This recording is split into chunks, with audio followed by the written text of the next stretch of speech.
आवाज की दुनिया के दोस्तों, कैसे हैं आप लोग। मैं उम्मीद करता हूं आप लोग अच्छे होंगे और अपनी जिंदगी का निर्वहन बड़ी खूबसूरती के साथ कर पा रहे होंगे, जिसमें आपकी रहनुमाई के लिए ईश्वर, अल्लाह, वाहिगुरु और जीसस मौजूद होंगे हर पल हर दिशा में। आज हम बात करेंगे शत्रुघ्न सिन्हा साहब का एक एंग्री यंग मैन वाला जो एक उनका किरदार है, जो कि उन्होंने फिल्मों में निभाया है। अब चाहे वो कोई भी किरदार उन्होंने किया हो, चाहे नेगेटिव चाहे पॉजिटिव, लेकिन हर जगह पर उनका जो एंग्री यंग मैन वाला जो एक लुक है वो आप देखेंगे हर जगह पर। और आपकी जानकारी के लिए बता दूं, ये बड़ी ही एक अजीब सी बात है कि एक फिल्म बनी थी जब FTII में, जब शत्रुघ्न सिन्हा साहब थे पूना में, तो वहां इस रोल से, इस टाइटल से फिल्म बनी थी। इसका नाम था एन एंग्री यंग मैन। आप समझें उस फिल्म के जो असली किरदार थे वो कौन थे।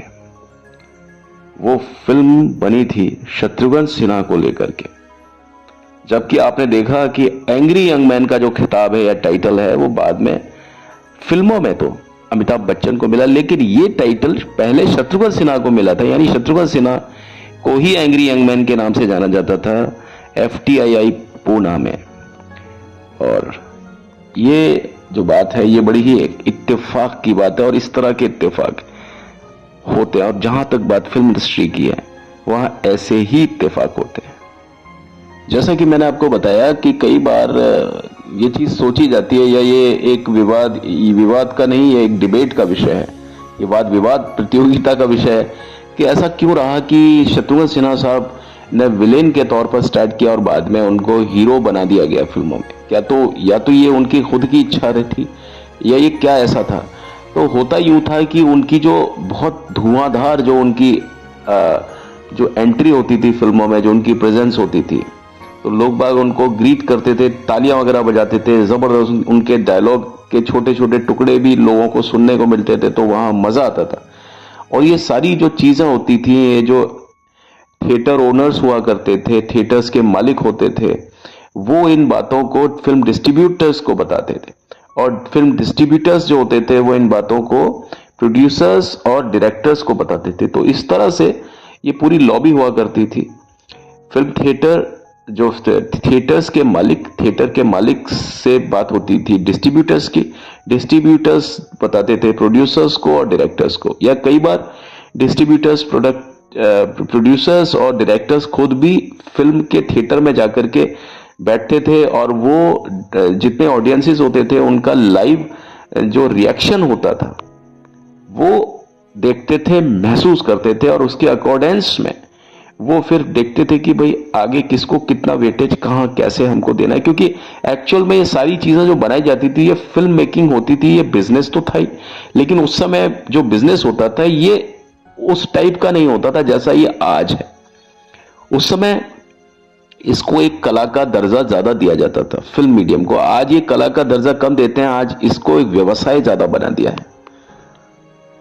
अब आप देखिए कि फिल्मों में काम किया और उतना ही ज्यादा इन्होंने नाम बनाया अपना, शत्रुघ्न सिन्हा साहब की बात कर रहा हूं, और उतना ही नाम उन्होंने बाद में पॉलिटिक्स में भी बनाया। यानी शत्रुघ्न सिन्हा एक बहुत उन रेयर नामों में है जहां पर उनका सिक्का पॉलिटिक्स में और फिल्म्स में बराबर रूप से चल। एक नाम ऐसा और भी है जैसे राज बब्बर साहब। राज बब्बर साहब भी दोनों ही क्षेत्र में बराबर के सफलतम हैं। यानी वो फिल्मों में भी उतने ही ज्यादा सफल रहे जितना कि पॉलिटिक्स और राजनीति के अपने जो भी कोई उन्होंने अपना इनेक्टमेंट दिया, जिस भी पार्टी से या पार्टियों से जो भी उनका ताल्लुक रहा, कांग्रेस से रहा, SP से रहा, उसी प्रकार शत्रुघ्न सिन्हा साहब का जो तारुफ या ताल्लुक BJP के साथ रहा। शत्रुघ्न सिन्हा साहब की जो इमेज थी फिल्मों में सिर्फ एक्टर की नहीं रही, शुरू से ही उनकी इमेज एक्टर से कहीं ज्यादा स्टार की रही। और उन्होंने इस किंवदंती को, इस कहावत को गलत ठहरा दिया कि जो स्टार होता है ना वो हमेशा फिल्म का हीरो ही होता है।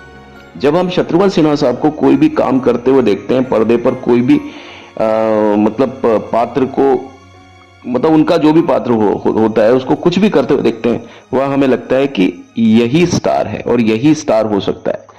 भले ही अब ये विलेन हो चाहे ये हीरो हो, लेकिन शत्रुघ्न सिन्हा मतलब स्टार। शत्रुघ्न सिन्हा सिर्फ एक एक्टर नहीं है पब्लिक की नजर में, क्योंकि जिसके आते ही तालियां बज जाती हैं, लोग बाग खुशी से पागल हो जाते हैं, पूरा हुजूम हूटिंग करता है, वहां पर कोई व्यक्ति सिर्फ एक्टर मात्र नहीं होता, वो स्टार बन जाता है, उसी को ही स्टार कहते हैं। शत्रुघ्न सिन्हा साहब के साथ में स्थिति ऐसी रही जैसे कि एक इंग्लिश कहावत है कि beggars can not be choosers, यानी जो भिखारी होता है उसे कभी भी खाने के लिए या किसी चीज के लिए चुनाव नहीं करना होता है। भिखारी की किस्मत ये होती है कि जो भी उसे मिले वो उसे अपनी तकदीर समझ कर उसको एक्सेप्ट कर ले, उसको ग्रहण कर ले। वो कभी भी इस चीज को नहीं बता सकता है कि भाई मुझे ये चीज पसंद नहीं है, मैं इस चीज को नहीं खाऊंगा या मैं इस चीज को नहीं ओढ़ूंगा। तो शत्रुघ्न सिन्हा साहब अपने आप को इस चीज से जोड़ते हैं कि हमें जो चीज मिलती है हम उस चीज पर ही काम करते हैं। जैसे कि ओमपुरी और नसीरुद्दीन शाह साहब आर्ट फिल्म के बेताज बादशाह रहे हैं, यानी वो इंस्टीट्यूशन है। जो भी कोई व्यक्ति अगर आर्ट मूवी की बात करता है और इन दोनों नामों को छोड़ दे तो शायद वो बेवकूफ व्यक्ति होगा। तो जिस तरह से ओमपुरी और नसीरुद्दीन शाह जैसे नामों को कभी कमर्शियल फिल्में खुद अपनी तरफ से अप्रोच नहीं करती थी, यानी वो ताउम्र ज्यादातर जो थे वो आर्ट फिल्मों के ही वो कलाकार बन के रहे। हालांकि नसीरुद्दीन शाह साहब के बारे में ये बात कहना बहुत गलत होगा, क्योंकि उन्होंने जिस तरह से अपने आप को बाद में कमर्शियल फिल्मों के लिए फ्रेम किया वो काबिल तारीफ है। और ये काम फिर ओमपुरी साहब ने भी किया, क्योंकि आर्ट फिल्मों में कलाकार का नाम बहुत ज्यादा होता है, यानी असली कलाकार कौन, जो आर्ट फिल्मों में काम करे, लेकिन पैसा कुछ भी नहीं मिलता। तो उसी तरह से जैसे कि ओमपुरी और नसीरुद्दीन शाह साहब को कमर्शियल फिल्म की तरफ से कोई भी हरी झंडी नहीं थी, उसी प्रकार शत्रुघ्न सिन्हा साहब का भी एक बार जो उनका लेबल लग गया कमर्शियल सिनेमा का या विलेन का, तो वो शत्रुघ्न सिन्हा साहब फिर सीधा फ्लो में गए। उन्होंने अपनी तरफ से कोई चॉइस नहीं रखी, जो उनसे कहा गया, फिल्म डिस्ट्रीब्यूटर्स ने जो कहा, उन्होंने अपना काम सुचारू रखा। क्योंकि यहां पर उनका जो मकसद वो ये नहीं था कि भाई मुझे हीरो बनना है या विलेन बनना है, उनका मकसद था कि मैं निरंतर रहूं फिल्म इंडस्ट्री में, अपना काम पूरी तरीके से करूं, शिद्दत के साथ करूं, चाहे मुझे कोई कैसा भी रोल दे मैं उस रोल को करूंगा। तो यही चीज थी कि इसकी वजह से शत्रुघ्न सिन्हा हमेशा काम करते रहे, निरंतर काम करते रहे, उनके पास में काम की कभी भी कोई कमी नहीं हुई, और काम के अलावा उनकी और भी जगह बढ़त बनी। तो ये एक बढ़त मतलब पॉलिटिक्स में बनी, और आज उनके कितने पॉलिटिकल कनेक्शंस हैं या जितने लोगों के साथ शत्रुघ्न सिन्हा के संबंध है, शायद किसी भी व्यक्ति के उतने संबंध नहीं होंगे। अब वो चाहे व्यक्ति कोई भी पार्टी पॉलिटिक्स का हो, चाहे कुछ भी हो, शत्रुघ्न सिन्हा का जो बेस है ना बहुत ज्यादा मजबूत है। इतना ज्यादा मजबूत है कि हम उस चीज को कह नहीं सकते कि भाई ये इस तरह से नहीं है, इस तरह से होगा। तो आप समझें उस चीज को कि शत्रुघ्न सिन्हा साहब के साथ में चॉइस विलेन और हीरो की नहीं थी, उनके साथ में चॉइस इसकी थी कि उन्हें सुचारू रहना है, रेगुलर रहना है, और उन्होंने कभी डिमांड नहीं की। जिस हिसाब से फ्लो चला, जिस बहाव में शत्रुघ्न सिन्हा साहब बह गए, बस उसमें ही उन्होंने तैरना सीखा। कभी भी उन्होंने उस चीज को नहीं किया कि लहरों के विपरीत दिशा में वो दौड़ रहे हों और वहां थक रहे हों, ऐसा उन्होंने कभी भी नहीं किया। उनके करियर की 2 फिल्में थी, हीरा जो कि बनी थी 1973 में, और इसी साल 1973 में ही फिल्म बनी थी ब्लैकमेल। ब्लैकमेल को कौन नहीं जानता, पल पल दिल के पास तुम रहती हो, राखी और धर्मेंद्र साहब। लेकिन ये 2 फिल्में थी जिनमें शत्रुघ्न सिन्हा साहब ने अंतिम बार विलेन के तौर पर काम किया, क्योंकि डिस्ट्रीब्यूटर्स की डिमांड ये होती थी कि अब हमें शत्रुघ्न सिन्हा का जो विलेन वाला लुक है उसको एंड करना पड़ेगा, बिल्कुल खत्म करना पड़ेगा। और क्योंकि लोग बाग इसके बाद में, अब वो समय था 1973 के बाद में, लोग बाग विलेन के तौर पर शत्रुघ्न सिन्हा को शायद एक्सेप्ट ना करें, क्योंकि शत्रुघ्न सिन्हा की जो इमेज थी फिल्मों में, उस इमेज की वजह से लोग बाग खुश होते थे, और जब इंसान खुश हो तो वो उस तरह की चीजों से हमेशा खुश नहीं रहेगा जो कि चीजें नेगेटिव हो। वो उस इंसान को पॉजिटिविटी में यानी सकारात्मक रोल को निभाते हुए देखना चाहेगा। तो शत्रुघ्न सिन्हा की इन 2 फिल्मों के बाद में जो एंट्री हुई अगली फिल्मों में, जो अंत तक रही, वो हमेशा हीरो की तरह रही या एक फ्रेंडली अपीयरेंस में रही। जैसे खून भरी मांग में आपने देखा होगा उनकी फ्रेंडली अपीयरेंस रही। 2 मिनट के लिए भी आते हैं ना तो वो मजा आ जाता है, आप ये समझें। हालांकि जब तक वो विलेन रहे उनकी पॉपुलैरिटी किसी भी फिल्मी हीरो से कम नहीं थी, बल्कि उनसे ज्यादा ही थी। एक बार साउथ मुंबई, दक्षिण मुंबई में कॉलेज है, बड़ा फेमस कॉलेज है, सोफिया कॉलेज। और ये कॉलेज जैसा कि नाम है सोफिया कॉलेज महिलाओं का कॉलेज है, लड़कियों का कॉलेज है। अब आप देखिए कि शायद शत्रुघ्न सिन्हा साहब पहले ऐसे विलेन थे जहां पर जिनको कि चीफ गेस्ट के तौर पर बुलाया गया था। और वहां आप देखेंगे कि महिलाओं का और लड़कियों का जो जादू था, मतलब शत्रुघ्न सिन्हा का जो जादू था, वो किस कदर उनके सिर पर चढ़ करके बोलता था। और ये बोलने वाली बात नहीं है कि फिल्मों में भी अगर विलेन जो होते हैं, शत्रुघ्न सिन्हा एक ऐसे विलेन थे, ऐसे विलेन रहे कि जब वो किसी एक्ट्रेस या हीरोइन के साथ में कोई भी सीन को या स्क्रीन को शेयर करते, तो जो हीरोइन होती थी या एक्ट्रेस होती थी ना, उनके बीच में इस बात की होड़ लग जाती थी, वो लड़ पड़ती थी या वो प्रोड्यूसर से या डायरेक्टर से लड़ जाती थी इस बात को लेकर के कि उनका सीन शत्रुघ्न सिन्हा के साथ में रखा जाए। यानी जिस सीन में शत्रुघ्न सिन्हा हो, वो विलेन के तौर पर जब आते थे, ये आलम तो तब का है। और जब वो हीरो बन गए तब तो पता नहीं क्या चीज हुई होगी। आपको कहने का मतलब ही समझ में आ गया होगा कि जब वो विलेन होते थे तो ज्यादातर एक्ट्रेसेस यही चाहती थी कि शत्रुघ्न सिन्हा के साथ में उनको स्क्रीन टाइम ज्यादा मिले। ये चीज होती थी शत्रुघ्न सिन्हा के साथ में,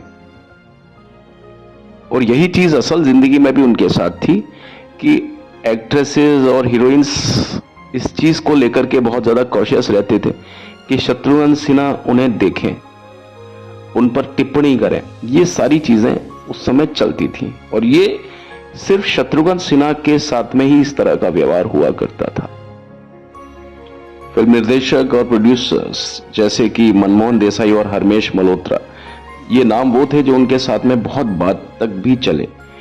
उनकी वजह से शत्रुघ्न सिन्हा के खाते में फिल्में आई जैसे कि संग्राम, आदमी सड़क का, कालीचरण, दोस्त, विश्वनाथ, समझौता, आग गले लग जा, दोस्ताना। ये कुछ नाम ऐसे थे फिल्मों के जिनकी वजह से शत्रुघ्न सिन्हा को एक वो कद मिला जो कि मेरे ख्याल में फिल्म इंडस्ट्री में उस चीज को छू पाना बिल्कुल भी संभव नहीं रहा। ये चीज आप शायद खुद इस बात को गौर करेंगे।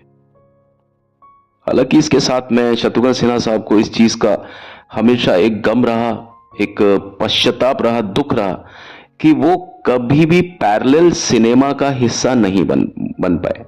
अगर उनकी 1-2 फिल्मों को छोड़ दिया जाए तो वहां पर शत्रुघ्न सिन्हा ने जो काम किया वो एक अलग ही किस्म का, एक अलग ही लेवल था।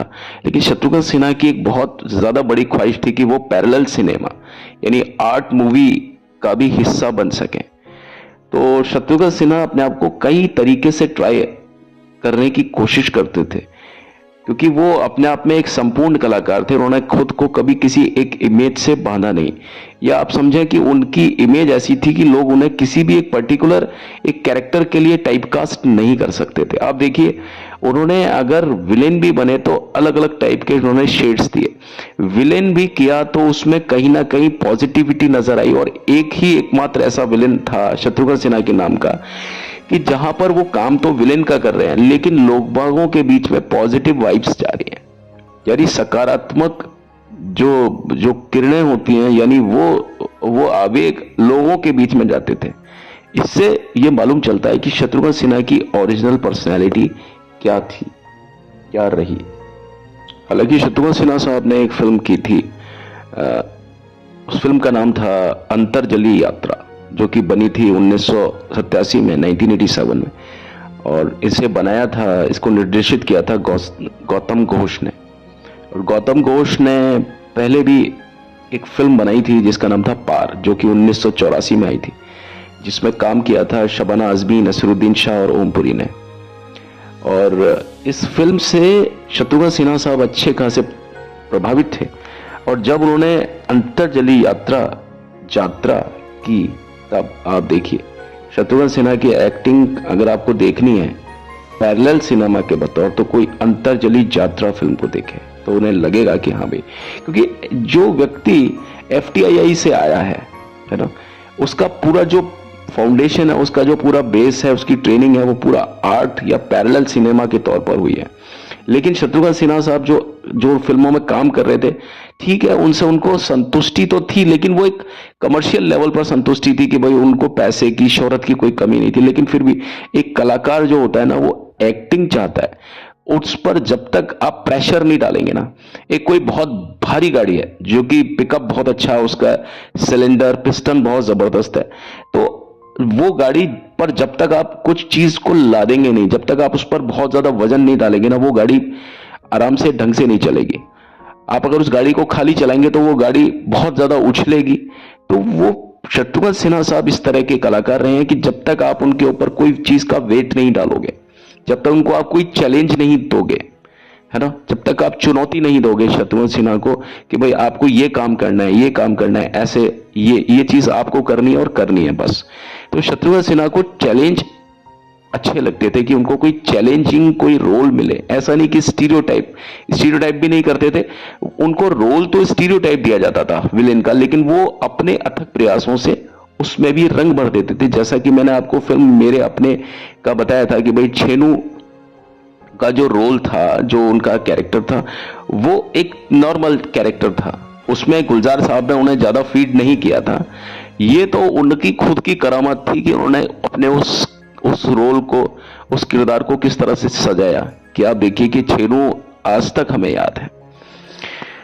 तो ये कुछ इत्तेफाक रहे थे शत्रुघ्न सिन्हा के साथ में कि शत्रुघ्न सिन्हा साहब जो चाहते थे वो चीज उनकी जिंदगी में आई और आती चली गई।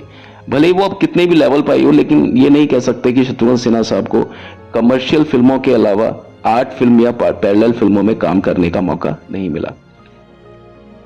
कहां शत्रुघ्न सिन्हा साहब ने एफटीआईआई को पास कर लिया था 1967 यानी 1967 में, और ठीक उसके 20 साल बाद यानी 1987 में उन्हें फिल्म मिली थी अंतरजली यात्रा।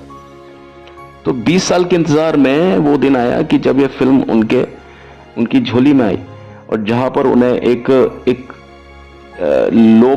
लो बॉन्ड एक कैरेक्टर को प्ले करना था, उसको परिणत करना था। और इस तरह के रोल्स खास तौर पर ओमपुरी या नसीरुद्दीन शाह को ही ऑफर किए जाते थे। लेकिन अब देखिए कि शत्रुघ्न सिन्हा साहब पर लोगों को कितना ज्यादा भरोसा था कि पैरेलल सिनेमा वाले लोग भी आकर के शत्रुघ्न सिन्हा साहब से मिलते थे और उन्हें अपनी फिल्मों का एक हिस्सा बनाना चाहते थे। अब इस फिल्म में उनकी जो इमेज थी वो एंग्री यंग मैन वाली नहीं थी कि एक जो रेज के साथ में एक जो कलाकार झटके से बोलता है ना, हर चीज को बहुत ज्यादा लाउड बोलता है, उस इमेज से इस फिल्म में शत्रुघ्न सिन्हा की जो इमेज है बिल्कुल डिफरेंट थी। और इसी तरह की इमेज शत्रुघ्न सिन्हा साहब कुछ चाह रहे थे कि भाई मैं कुछ फिल्मों में अलग टाइप का भी कुछ काम करूं। लेकिन ऐसा भी कुछ हुआ शत्रुघ्न सिन्हा के साथ में कि शत्रुघ्न सिन्हा को मालूम चला कि भाई आर्ट फिल्मों में काम करना कितना टफ होता है। एक्टिंग के लेवल पर तो टफ होता ही होता है, लेकिन जब वो एक्टिंग किन किन परिस्थितियों में करते हैं, किन टेम्परेचर पे करते हैं, कई बार सीन को रियलिस्टिक बनाने के लिए, ये तो सिर्फ आर्ट फिल्म करने वाले लोग ही जानते हैं। तो शत्रुघ्न सिन्हा साहब ने अपना एक किस्सा शेयर किया था कि भाई जहां पर शत्रुघ्न सिन्हा की जो हिम्मत थी और उनकी सहन शक्ति जवाब दे गई थी, क्योंकि पहली बार ऐसा हुआ था कि वो इस तरह से फिल्म को शूट कर रहे थे। अक्सर ये होता था कि कमर्शियल फिल्म के जो सेट्स होते थे वो बड़े ही कूल और बहुत ही अच्छी जगह पर लगाए जाते थे, जैसे कश्मीर। ज्यादातर कमर्शियल फिल्मों की जो शूटिंग थी वो कश्मीर में हुआ करती थी। और आप समझें कि जहां कश्मीर की बात हो वहां हरियाली और वो आलम और टेम्परेचर और किस तरह का पूरा सूरत हाल होगा, ये आप समझ लीजिए। कश्मीर यानी पूरी दुनिया में अगर कहीं कोई जन्नत है, कहीं कोई जन्नत है, कहीं कोई जन्नत है, तो वो कश्मीर है। ऐसी जगह पर शत्रुघ्न सिन्हा जाया करते थे कमर्शियल फिल्म की शूटिंग के लिए, लेकिन अंतरजली यात्रा में जहां उन्होंने शूट किया वो जो लोकल एक जगह थी, है ना, वो बंगाल का शूटिंग थी। बंगाल में उस समय 48 डिग्री यानी 48 डिग्री सेंटीग्रेड पर पारा चल रहा था और वो फिल्म में यही चीजें दिखाई जानी थी। ठीक है, तो अब आप देखिए कि वो फिल्म एक लो बजट फिल्म भी थी और आप समझें उस सीन को करने में जो शत्रुघ्न सिन्हा को लगा कि भाई किस किस परिस्थिति से ये लोग जूझते हैं, यानी 48 डिग्री टेम्परेचर पर आपको फिल्म को शूट करना है। और यही आलम हुआ करता था आर्ट फिल्मों का कि वहां पर कलाकार इसी तरह की परिस्थितियों में ही शूट करते थे। वहां पर कई बार कंडीशंस इससे भी ज्यादा खतरनाक हो जाया करती थी। हालांकि इस फिल्म में आप देखिए शत्रुघ्न सिन्हा ने कहा था कि यार मैं इस कंडीशन में शूट नहीं कर पाऊंगा, तो वहां पर फिल्म में ओमपुरी और नसीरुद्दीन शाह की डिमांड हुई, है ना। और फिल्म में उनके जो को स्टार्स थे वो थे रवि घोष जो कि कॉमेडियन थे, बसंत चौधरी जो कि बंगाली फिल्म में उनका बहुत एक बड़ा नाम है, बहुत बड़ा योगदान है। लेकिन उस समय गौतम घोष जो कि फिल्म के निर्देशक थे वो उस समय सीन में आते हैं और उन्होंने बोला कि इस सीन में मुझे सिर्फ शत्रुघ्न सिन्हा ही चाहिए, क्योंकि ये सीन को मैंने कंसीव किया है सिर्फ शत्रुघ्न सिन्हा को ही अपने संज्ञान में सोच करके, और उनके अलावा कोई भी नहीं। जिस हिसाब से शत्रुघ्न सिन्हा चलते हैं, जिस हिसाब से उनका बोलने का रख रखाव का अदायगी है, उनकी बॉडी मूवमेंट है, उनके आईज मूवमेंट है, उस किरदार के हिसाब से मुझे सिर्फ शत्रुघ्न सिन्हा साहब ही चाहिए। और उन्होंने कहा कि ये जो रोल है ये शत्रुघ्न सिन्हा पर ही फिट करेगा और किसी पर भी फिट नहीं हो सकता। शत्रुघ्न सिन्हा साहब भी थोड़ा सा कंडीशंस को लेके परेशान थे, 48 डिग्री सेंटीग्रेड और फिर एक अलग किस्म का माहौल, और वहाँ शत्रुघ्न सिन्हा को ऐसा लगा कि कॉपरेट भी नहीं कर रहे लोग बाग। तो वहाँ शत्रुघ्न सिन्हा को जब गौतम घोष ने जब कहा तो उन्होंने थोड़ा सा बताया, लेकिन जब कैमरा चालू हुआ और जैसे ही कैमरा चालू हुआ उसके बाद में जब शत्रुघ्न सिन्हा पहले शॉट में आए उसके बाद से उनको पीछे देखने की जरूरत नहीं पड़ी और उन्हें उसके बाद में ना तो कोई गर्मी सताई, ना उनको उनके साथ में मतलब फिर कोई ऐसी चीज पर उन्होंने गौर नहीं किया और लोगों ने भी उनके बारे में ये बात कहना बंद कर दिया कि भाई उन्हें शत्रुघ्न सिन्हा की जगह ओमपुरी या नसीरुद्दीन शाह ही चाहिए। और आप देखिए जिन जिन लोगों ने अंतरजली यात्रा देखी है उस फिल्म को देखने के बाद आप देखेंगे कि भाई क्या रियलिस्टिक फिल्म है और क्या रियलिस्टिक एक्टिंग है।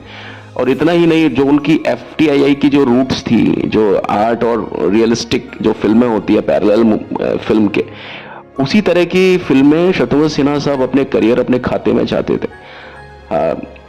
और इसी फिल्म के बाद में एक फिल्म और बनी थी जिसका नाम था कस्बा, जो कि 1991 में बनी, और वो फिल्म बनाई थी कुमार शाहनी ने, और उन्होंने वही गौतम घोष के जो कैरेक्टर्स थे उनको रिपीट किया अपनी फिल्मों में। और आप देखिए ये फिल्में जो होती है ना, ये एक तरीके से जादू की तरह काम करती हैं।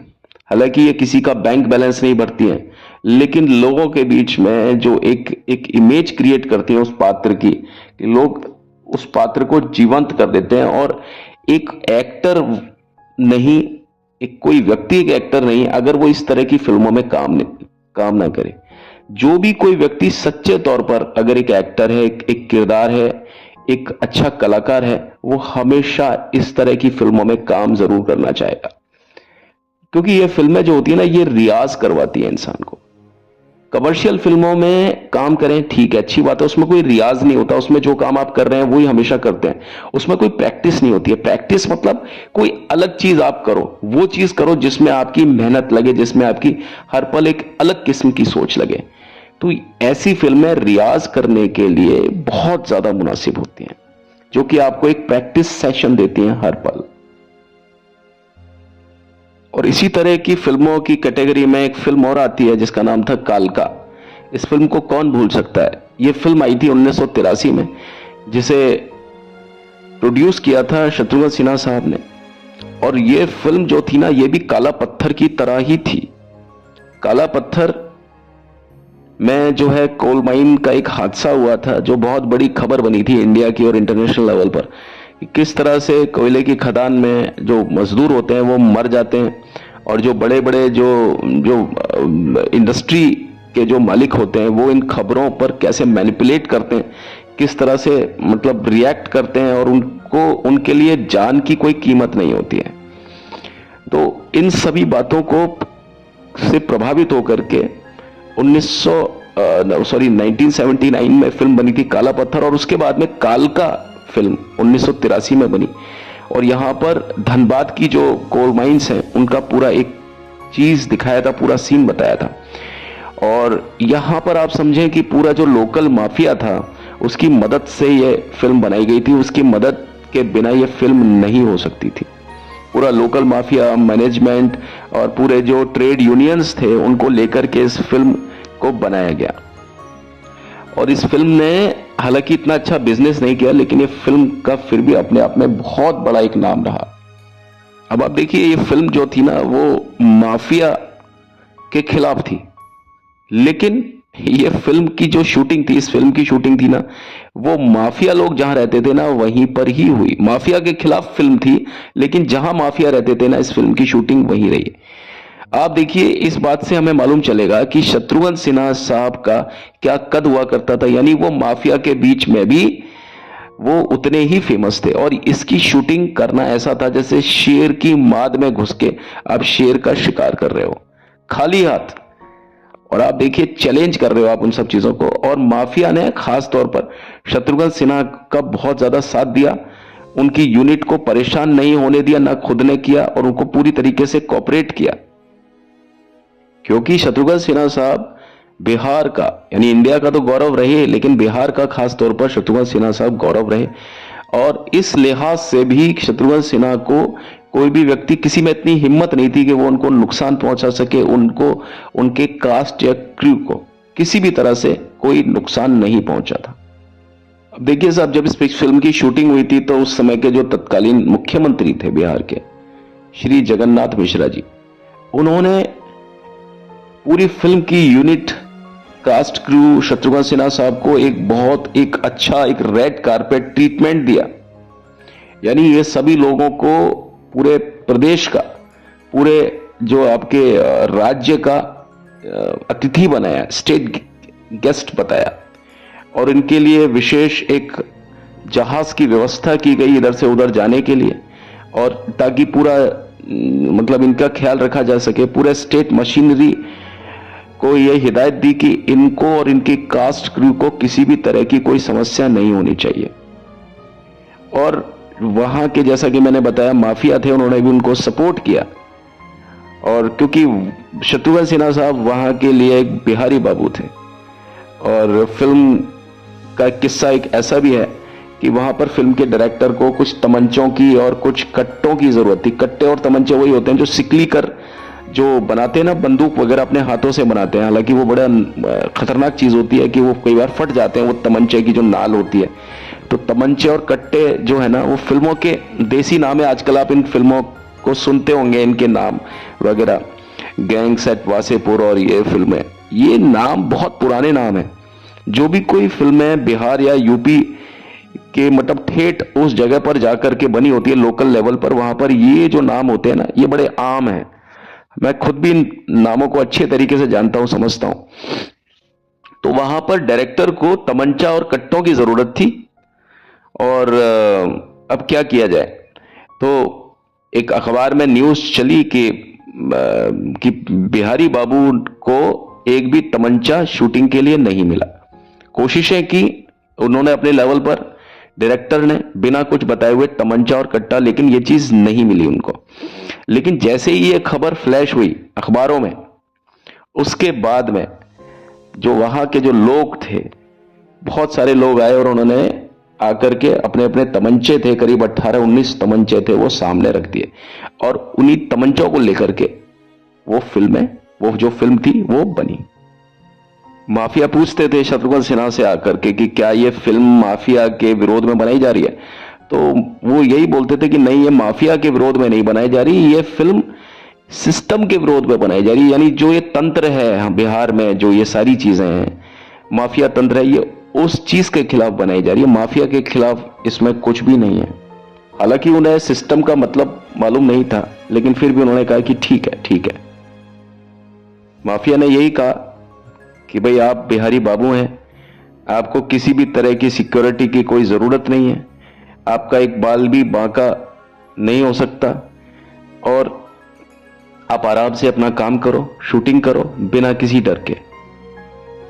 लेकिन उन्होंने, माफिया ने ये कहा कि भाई आप हमें कुछ भी दिखाएं अपनी फिल्मों में, लेकिन एक पक्ष हमारा भी सुन लें, कि हमारा भी एक पक्ष होता है कि हम लोग माफिया क्यों बनते हैं, हमारी भी कहानी होती है, हमको कैसे मजबूर किया जाता है। तो उस जो वहां के लोग थे, जो माफिया थे, उन्होंने इस चीज को बोला कि भाई हमारा सीधेवा भी आप सुन लीजिए। तो आप देखिए कि किस तरह से शत्रुघ्न सिन्हा ने वहां पर जाकर के शूटिंग की, और किस किस तरह से लोग उनके सामने अपने इस तरह के सिदेवा और रिक्वेस्ट को लेकर के आते हैं। तो अब उनका एक, वो देखिए कि शत्रुघ्न सिन्हा क्या पर्सनालिटी रहे अपने टाइम पर।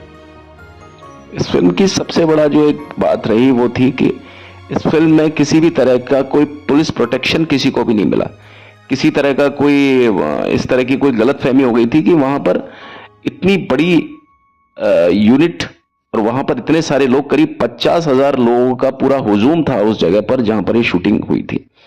आप समझिए 50,000 लोग फिल्म की शूटिंग को देखने के लिए, लेकिन वहां पर एक भी पुलिस वाला नहीं था। आप ये देखें कि फिल्म में क्या अगर कहीं कोई बलवा हो जाता तो क्या प्रॉब्लम हो, मतलब कितना किस लेवल पर होता। लेकिन नहीं साहब, वहां उन लोगों ने बहुत कोऑपरेट किया शत्रुघ्न सिन्हा साहब को। बिहारी बाबू का उस जगह का वो बेटा है, तो उन्होंने उस तरीके से शत्रुघ्न सिन्हा का सम्मान किया। ना सिर्फ सम्मान किया बल्कि वो सभी चीजें चुपचाप रहे, वहां शूटिंग में कोऑपरेट किया, हो हल्ला नहीं किया, और फिल्म को पूरी तरीके से उन्होंने सहयोग किया।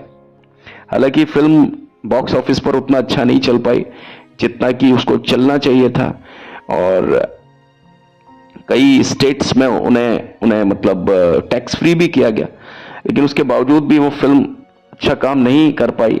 उस फिल्म में शत्रुघ्न सिन्हा के साथ में थे राज बब्बर, सारिका, रेखा सहाय, ये कलाकार भी थे, और जो कि बहुत अच्छे मतलब रहे उनके साथ, अच्छे तरीके से उनका मतलब कहते ना कि आपस में जो उनका संव्यवहार था इस फिल्म में देखते ही बनता था। बहुत अच्छी यादें वाबस्ता थी इस फिल्म को लेकर के शत्रुघ्न सिन्हा साहब की। संजीव कुमार साहब ने इनके अलावा भी कई अलग टाइप की फिल्में की, थोड़ा सा लाइट कॉमेडी टाइप फिल्में, जैसे कि आपने देखा हो एक फिल्म आई थी पति पत्नी और मैं। एक तो आई थी पति पत्नी और वो, तो ये थी पति पत्नी और मैं, और उसमें एक ह्यूमरस थिएटर प्ले ही था। ये इसको आप फिल्म नहीं कह सकते, लेकिन फिर भी ये फिल्म की कैटेगरी में आती, क्योंकि उसमें जो कलाकार थे जैसे भावना बलसावर, राकेश बेदी, ये उनके को स्टार्स रहे।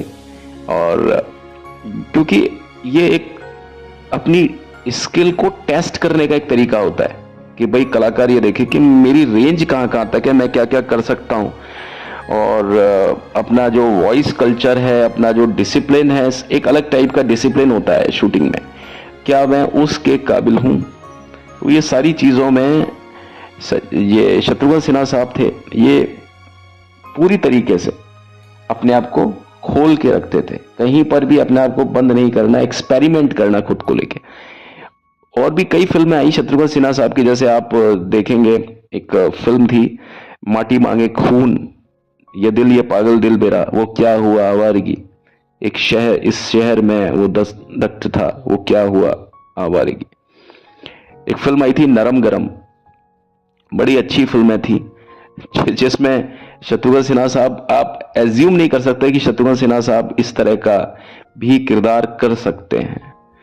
आप मतलब शत्रुघ्न सिन्हा का मैं बता रहा हूं कि उनकी जो रेंज थी बहुत जबरदस्त रेंज थी।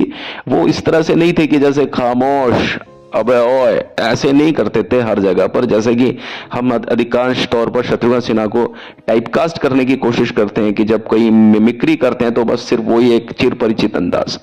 शत्रुघ्न सिन्हा के बारे में अगर हम स्टडी करते हैं तो हम इस बात को महसूस करते हैं कि शत्रुघ्न सिन्हा साहब वो नहीं है जैसा कि हम उन्हें जितना रेंज में समझते हैं, उनकी रेंज कहीं ज्यादा अपर है। बस उन पर आपकी निगाह होनी चाहिए। जिस फिल्म में भी आप खुद चुन लीजिए उनकी फिल्मों को, आप कुछ ऐसी फिल्मों के नाम चुनिए जैसे कि दोस्ताना आपने देखी है, मैं समझता हूं शान आपने देखी है, आपने कालीचरण देखी है, आपने विश्वनाथ देखी है, लेकिन इन फिल्मों के अलावा भी बहुत सारी ऐसी फिल्में हैं जैसे मैंने आपके सामने नाम लिए। आप अगर इन फिल्मों में अगर शत्रुघ्न सिन्हा को देखते हैं ना तो आपको मजा आ जाएगा। कुछ ऐसी फिल्मों के नाम सर्च कीजिए जिनके नाम भी आपको बड़े अटपटे लगे हों, लेकिन शत्रुघ्न सिन्हा ने उनमें काम किया। जब आप उन किरदारों को देखते हैं ना तो आपको मालूम चलता है कि शत्रुघ्न सिन्हा ने क्या बखूबी अपना काम किया। उसमें एक चीज आप हमेशा नोटिस करेंगे, जो कि मैंने आपको बताया भी है वीडियोस में, कि विलेन जब भी उन्होंने किया 1973 तक, तब तक शत्रुघ्न सिन्हा ने कभी भी कोई ब्लैक शेड विलेन नहीं किया, उन्होंने ग्रे शेड विलेन किया, जो कि किसी बात को लेकर के गलतफहमी का शिकार रहा वो पात्र। और जैसे ही वो गलतफहमी दूर होती थी, हमें सबसे ज्यादा सहानुभूति उसी कलाकार से होती थी, उसी किरदार से होती थी। वो नाम थे शत्रुघ्न सिन्हा, और मैं कहूंगा एकमात्र वो नाम शत्रुघ्न सिन्हा ही थे। और जब उन्होंने हीरो के बतौर एंट्री ली तो उनका कहना ही क्या, चाहे वो किसी भी कलाकार के सामने रहे हो, चाहे अमिताभ बच्चन के सामने रहे हो, चाहे वो धर्मेंद्र के सामने रहे हो, किसी के भी सामने, लेकिन शत्रुघ्न सिन्हा साहब शत्रुघ्न सिन्हा ही थे। कुछ लोग मानते हैं और मैं भी इस बात को समझता हूं कि शत्रुघ्न सिन्हा ने कई जगह पर, दोस्ताना में जितनी बार वो अमिताभ के साथ में आए हैं, अमिताभ के बराबर रहे हैं या अमिताभ से भारी ही पड़े हैं शत्रुघ्न सिन्हा। लेकिन अमिताभ बच्चन टोटलिटी में बिल्कुल अलग है शत्रुघ्न सिन्हा से, कि उनका जो हर सीन पर जो एक कमांड रहता है वो शत्रुघ्न सिन्हा अलग है उस चीज से, और अमिताभ अमिताभ हैं। फिर वहां पर जो उनका एक रोमांटिक एंगल है और वो सारी चीजें ना, वहां पर शत्रुघ्न सिन्हा थोड़े से कम है। लेकिन जहां बात रैशनेस की है, जहां बात एंग्री यंग मैन की है, वहां शत्रुघ्न सिन्हा साहब। मैं कभी भी ये नहीं कहता कि अमिताभ कम है या शत्रुघ्न कम है, लेकिन जहां पर एक ही शॉट में दोनों हैं, वहां बड़ा मुश्किल है कि एक तरफ आप समझिए लता मंगेशकर और एक तरफ आशा भोसले, और दोनों ही एक ही गाने में। तो कहना बड़ा टफ होता है कि क्या है, एक ही जगह पर विराट कोहली और एक ही जगह पर तेंदुलकर है, आप नहीं कह सकते हो कौन क्या है कौन क्या नहीं है।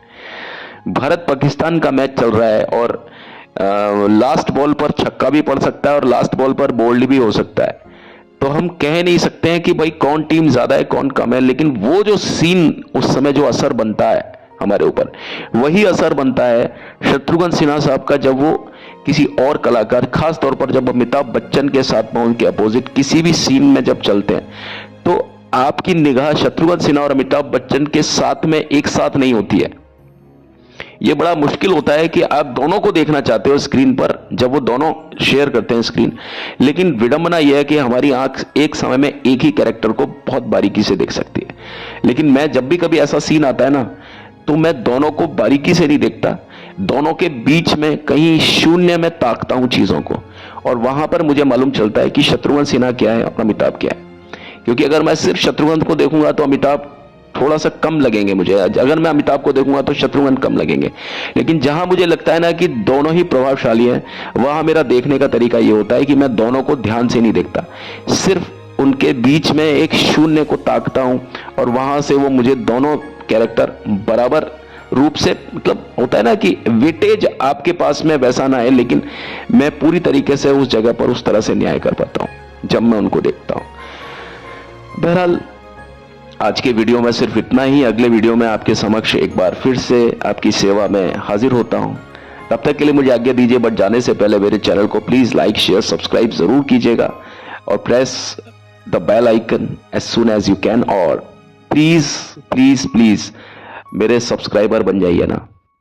थोड़ी से आपका एफर्ट की बात है, एक अंगूठे की बात है, बट आप हमारे भगवान हैं और हम आपके भक्त हैं। बस भक्त अपने भगवान से यही एक इल्तिजा सीधे तौर पे कर सकता है, बाकी आप समझदार हैं। Thank you and have a nice day. आप सभी खुश रहें, आबाद रहें, मस्त रहें। मिलते हैं कल।